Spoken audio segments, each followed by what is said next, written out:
Hello, pardon me, that's me again. Today is August 7, 2024. It is Saturday. No, I'm just screwing with you, obviously.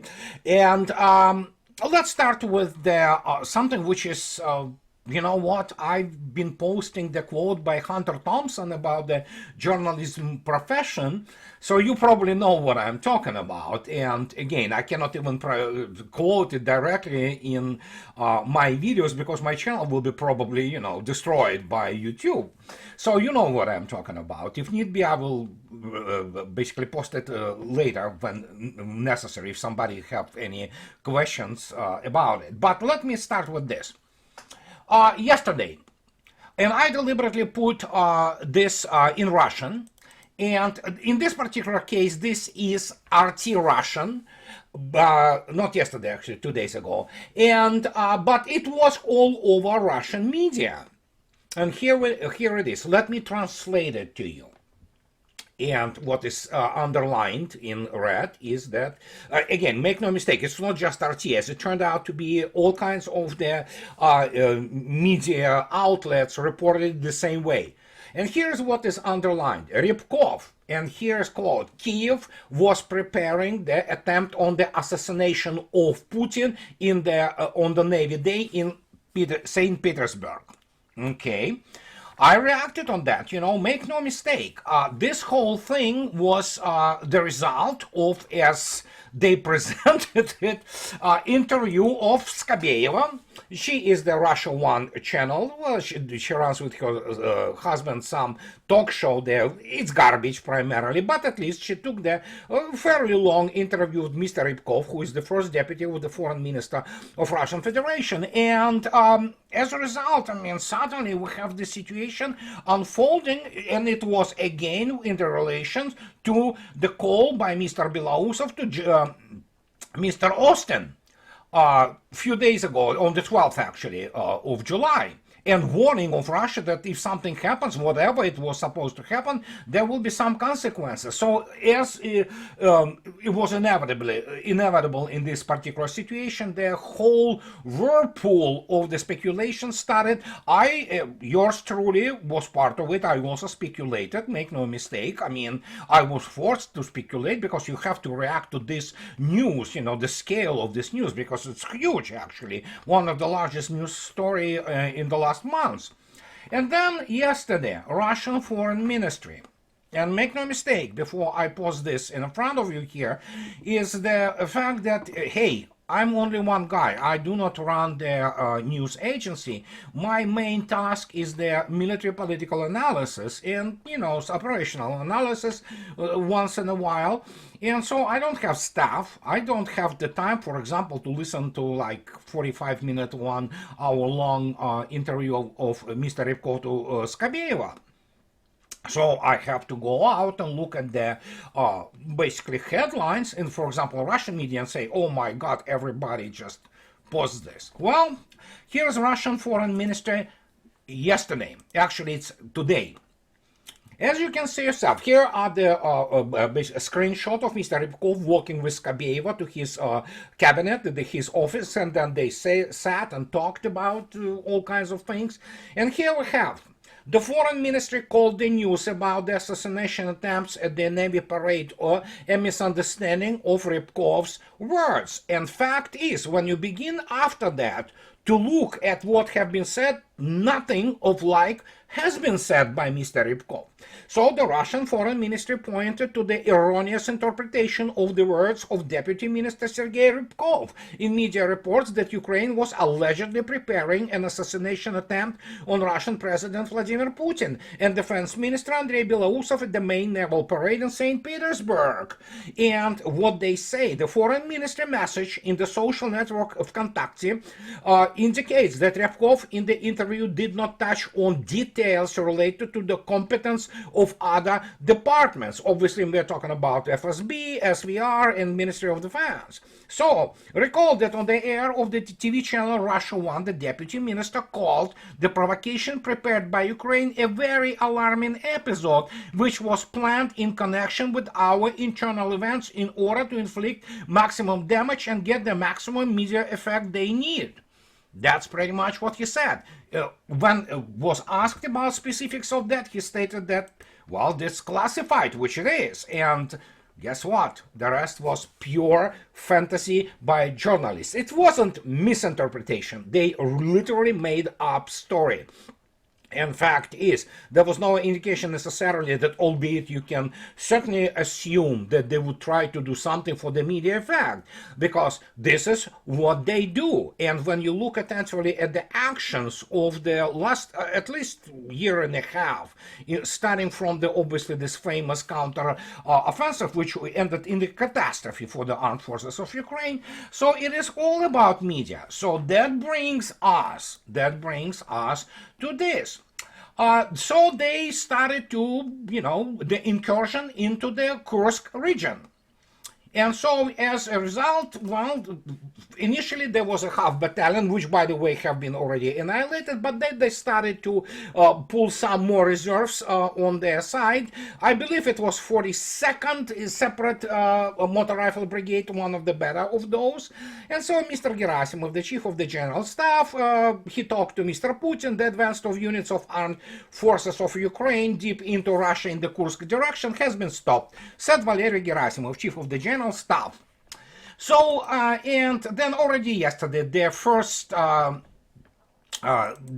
on the annihilation of those people, which have started to pour in. It was yesterday. Today, it's much more updated, and it's much larger number of annihilated armed forces of Ukraine people and equipment. And here they have yesterday that the invaders lost half their armored vehicles in the botched attack, Moscow has said.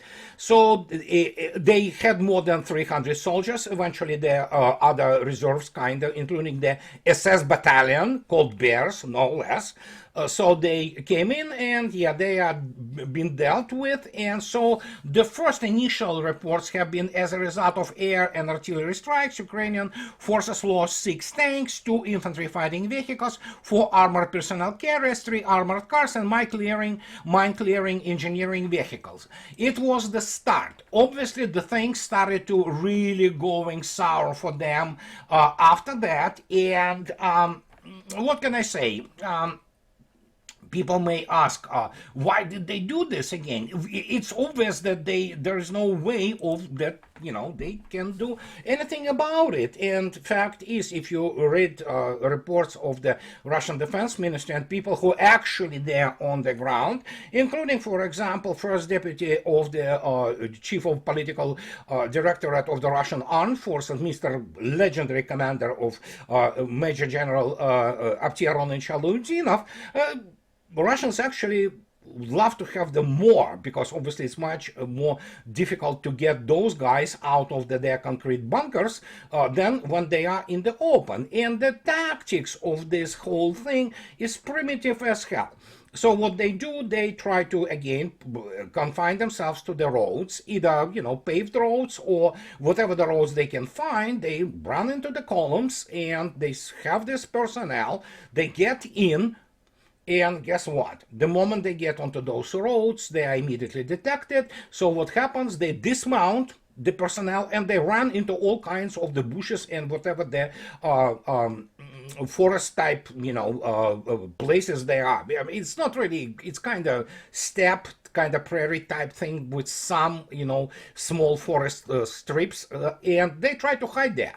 So obviously in the times of the modern ISR, and Russia has very advanced ISR, it was all anticipated. So the only thing, of course, tragedy is that what they do is they kill civilians. This is what they do. So Mr. Kirby today said, we ask, them to inform us what the hell are they doing, so to speak, there. Well, I can tell what they are doing there. They are doing the same thing as they're doing always. They are actually doing it for the media effect. And you want to ask yourself a question, why do they need this media effect? Cover up. It is a pattern. It's a well-established pattern, actually, and you can... Each time something bad happens for them on the front line, which is happening for the last 2 months, is just absolutely mayhem there. So you get the attempts to, just the only thing they work for are for the kind of, the morsels from their masters, which are, of course, in Washington, D.C. And Mrs. Zaharova actually talks about it today when she stated that, oh, Zelensky sent Ukrainians to the meat grinder in Kursk. He did this in order to extend the mobilization for another 3 months. On the slide, she says, which is correct. She also says that, obviously TASS giving it's not a massive attack. It is attack, yes. They have the up to 1 brigade trying to break through there. They have been stopped, as already Mr. Gerasimov stated, and actually Objective Control speaks about it, and they are being annihilated. So that's pretty much expected. But what's the main reason? Apart from obviously covering up for this, extension of the 3 months of the mobilization. Well, here's the reason. Let's take a look. As you can see yourself, this is Pakrovsk axis. And Pakrovsk operational axis. And if you take a look at the right lower corner, it is 4 kilometers, scale, which is given to you. And Pakrovsk, the very important, you know what, I just want to repeat it again, which I started from the very beginning of the start of the special military operation. The whole thing is not just, some kind of the field. The whole thing is one continuous, either village or town. So it's non-stop fighting and grinding in the urban environment. And as you can see yourself, Pakrovsk, which is on the line there, and Russians now begin to approach the Pakrovsk. And as you can see yourself, even in the today's arrows, you see yourself expansion and advancement in like 3-4 kilometers, practically on several tactical axes, as you can see yourself. Ivanovka is taken, so Otradne, all kinds of places are being taken every day by Russians. And then, of course, here is what is happening, which is another huge issue. This is Toretsk. And Toretsk, as you know, after New York essentially have been taken, the Russians are mopping up New York. And you could see yourself that the banner have been already hoisted in the center of New York, and it's mopping up operation pretty much. So here is my good friend Marat and his people. They show you what is happening in Toretsk. And as you can see yourself, Russians are already in Toretsk, and from the map you can see yourself that advance continues, the blue, or so to speak, line, so it bends, and the reds are moving, so, and they're moving very well. But as I already stated, for those people who do not understand what is happening, it is non-stop fight in the urban environment. So anybody who pretends to know anything about anything, which most of them on YouTube, all those so-called military analysts, they are not military, they are not analysts. What they do, they just, show the explosions and, masturbate to them. But practically, as you can see yourself, Russians are moving in Toretsk, and after the New York is mopped up, which we already know that New York have been pretty much liberated, we have the situation with basically development on the Toretsk axis and Pakrovsk axis, and then suddenly you have yet another pincer movement, and yeah, it's just pretty bad. Russians are not complaining about, except for the obviously situation with the civilian population, which Mr. Putin today, speaking on the Security Council, gave the order to evacuate around 2,000 people to evacuate there into the temporary locations. So, and yeah, this job is pretty grim for those armed forces of Ukraine, and Russians are really applauding them. They ask them for more brigades if they have any, because as you understand, they move reserves from the critical points.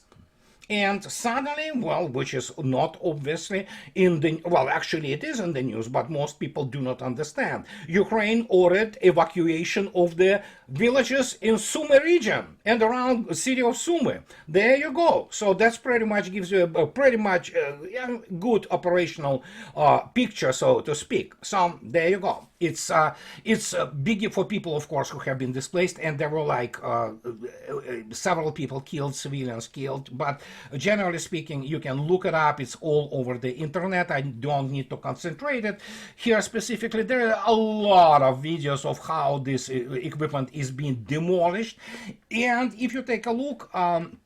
At today's losses, for example, this is the sevens. As you can see yourself, wow, you look at this. This is obviously counting for the situation around incursion into the Kursk region. So you have 22 tanks and APCs, 50 armored vehicles, 22 artillery mortars. Another two surface-to-air missile complexes have been, as you can see yourself, plus two annihilated. They tried to be original. They brought with them two SAMs of the Buk M1 variety. They have been immediately destroyed. And as you can see yourself, for now, it's a very moderate figure of 1,885 KIAs and wounded, but we will know more in terms of the how much or how many have been killed very soon. For now, you can take a look again, as already stated, go on the internet, and there are plenty of videos of what is happening there. It's the indeed meat grinder, so it's a bloody hell there.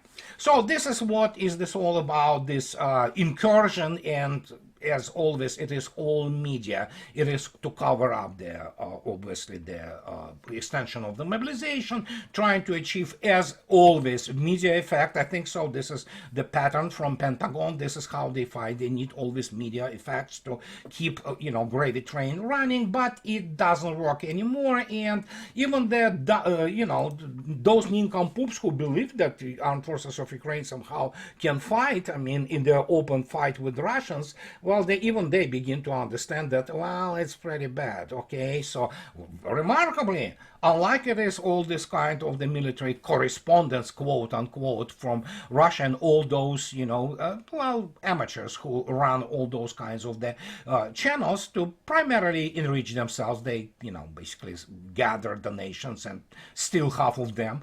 So they are basically nobodies, and they continue to panic and do whatever they always do. So anyhow, this is about this. Now, we have the other situation developing, and this is in terms of the for example, people who are imbeciles, as I already stated, average American journal and analyst is imbecile. Pardon my French, but it's true. So we have suddenly the opinion by, it's Wall Street Journal. So Wall Street Journal is a tabloid which publishes all kinds of garbage. Basically, it has very, very little. Sometimes they publish something in terms of the real economy, but here we have this dude, whatever, whoever writes this crap, that a recovery plan for a strong post-war Ukraine. There is no appetite in the US or Europe to use tax dollars to finance Kyiv reconstruction. Well, yeah, we know that. And so what can I say? The fact that somebody even touches this topic, United States cannot, restore itself and cannot finance restoration of itself now, because obviously the only thing the United States can do at this stage is the print money, which obviously means with the swing, huge amplitude of the swing in inflation. But so they talk about that David Urban and Mike Pompeo lay out a strong case for peace in Ukraine. So, well, the strong peace of Ukraine was their absolute wet dream and idiocy by, I don't think so Mike Pompeo has any understanding of the modern military, despite the fact that he is a graduate of West Point. But we saw across the board the performance of those people who planned all operations primarily for Ukraine. Now they try to detach themselves, like Mr. Kirby, who says, oh, they have to report to us. Oh, please. They know it, what they do and how they do, because essentially it is all run from Rammstein and, but yeah, you have to look at your professional reputation. By now it's completely destroyed. Nobody takes American military seriously anymore in terms of the ground forces. And you can quote me, those people do not understand what operational planning is and what operational art as a tool in operational planning applies there. Well, they don't know what operational art is to start with. But here it is. Here we have the situation. So they still dream about creating some kind of lend-lease and $500 billion for restoration of the strong Ukraine. Sure, we believe all that. So, but if that hasn't been enough, now we have another situation. So, you know what? How? Again, please don't misinterpret me. Okay, some people say, yeah, that. How to put it? They are, I don't even know how to frame it anymore, because some people can accuse me of actually concentrating, for example, on the United Kingdom. I don't concentrate on the United Kingdom. I actually despise and have contempt to the whole of Europe. So not people of Europe, although majority of them, I will explain to you what they think about Russians, but I mean, there are many good people, and make no mistake, I understand that some people, it is tragedy of their life that they have to live in those, crap holes, and they're becoming crap holes really fast. And so we have now this from the Express. It's tabloid, but again, the United Kingdom doesn't have any normal press, be it Times or London Times or what have you. So here we have the Jonathan Sachs team, and he's talking about, like yesterday in the Express, World War III, 3 reasons we face global conflict and one terrifying truth for UK. So he is talking about platitudes. Well, of course, we have Mr. Starmer, who wouldn't know crap from crapola in his life, as pretty much any political inbred who, well, they infest basically political elite in the United Kingdom. And no matter how British vote, it will end up bad one way or another. Doesn't matter who they vote for. And again, make no mistake, even some people think that Nigel Farage somehow can change things. No, nobody can change that. I mean, it's a totally corrupt country, and yeah, it's crap hole now. It's becoming crap hole. And so the guy goes and obviously begins to single out that there are 3 flashpoints could set the world alight: Russia, Ukraine, and Europe, Israel, Palestine, obviously in the Middle East, and China, Taiwan in Asia. And yeah, sure, anything has the possibility, actually, in other matter what the probability is, to grow into some kind of flashpoint. But I have news for Mr. Taxi, whatever the Saxty. We are already in the World War III. In other matter that it's a very different world war, because it is basically being capped by the weight of the nuclear deterrence of both Russia and the United States. So, but of course, when he talks about UK, guess what? He comes out and suddenly drops a bomb on us. And he is talking that all kinds of their flashpoints, but that is before getting to Britain's role as a major nuclear power and blue water navy. Okay, with its Indian Ocean territory, host to a major US military deployment well within Chinese strike range, it is laughable to think that United Kingdom could sit this out in splendid isolation. So here is their, luckily, the grandeur, as they call the, megalomania, basically, their, the delusions of the grandeur. Well, when I dropped under the table when I learned that Britain is a major nuclear power. But then the funniest thing is that it has the blue water navy. Well, I don't know, blue water navy in American parlance, it's not even British parlance, is that you can project power somewhere around the world. That means you bring in some aircraft carrier and bomb some people from the 3rd or 4th world into submission with impunity. So if they think that this is a blue water navy, well, probably. But the point is, of course, how Indian Ocean territory, what the hell is this? Those people are delusional in London. They are literally chihuahuas, and they think that they call Britain a major nuclear power who runs out Trident D2 missiles, and it's Trafalgar class strategic missile submarines are going on patrol with 2 or 4 out of 16 launch systems, containers having only missiles, which are American missiles. I mean, this is absolute insanity. These people are imbeciles. They really think themselves that, that they are very important. Militarily, United Kingdom is nothing. Chihuahua. In God forbids real military conflict of real World War III, it will cease to exist in a half an hour, including its blue water navy. But evidently, you cannot teach those people. Those who write this garbage, what modern war is. They don't understand it. But it also, in very many respects, echoes this thing. So we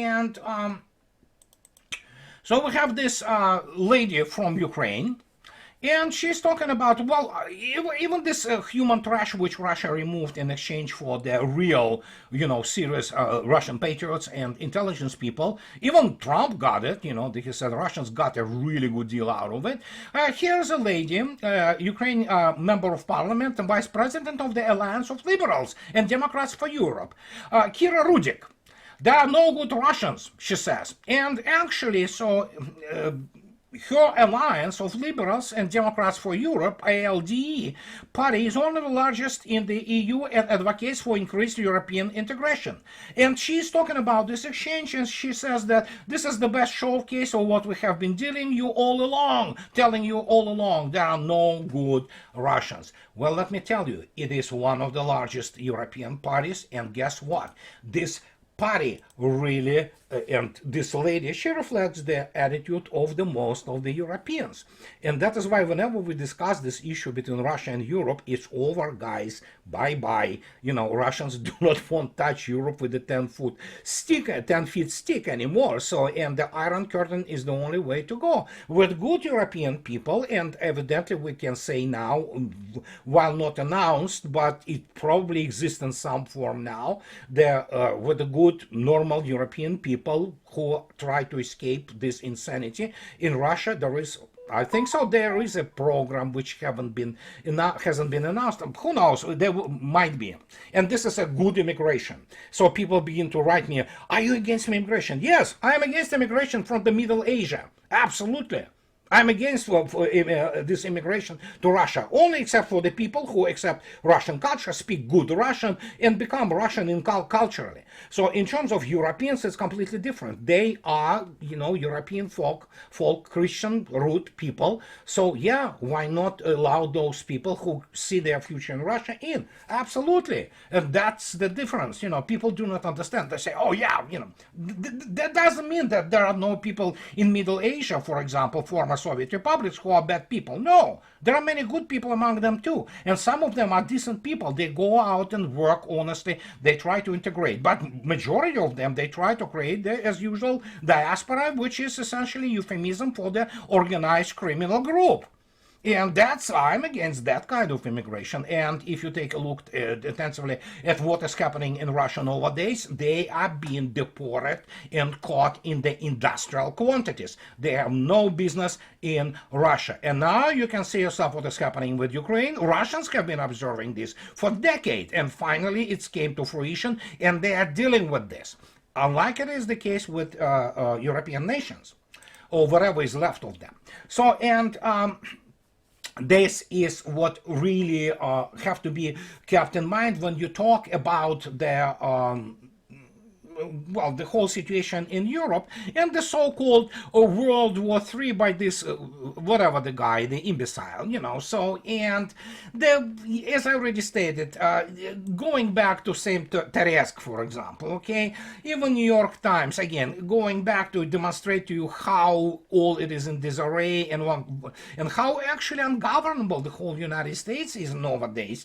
And, for example, New York Times also continues to explain that it's really bad, in that Russians succeeding, obviously, well, destroying basically all kinds of those brigades.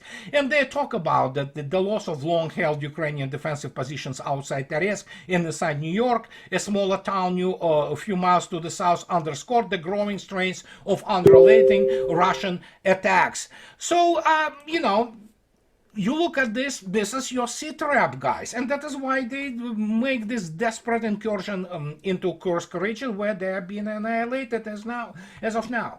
But to kind of cap it up, or crown this whole C-trap which I'm giving you, we have now this lady. Yeah, they want her to be a president of the United States, and now she had this guy who is obviously supports all kinds of the deviancy, and everybody wants us to be woke. Here's Kamala Harris yesterday explaining what cloud storage is. Cloud storage data and things like that. If you didn't see it, I suggest you to go and see it. Because this lady, who allegedly should be the president of the United States, she thinks that it is indeed in the clouds, in the sky.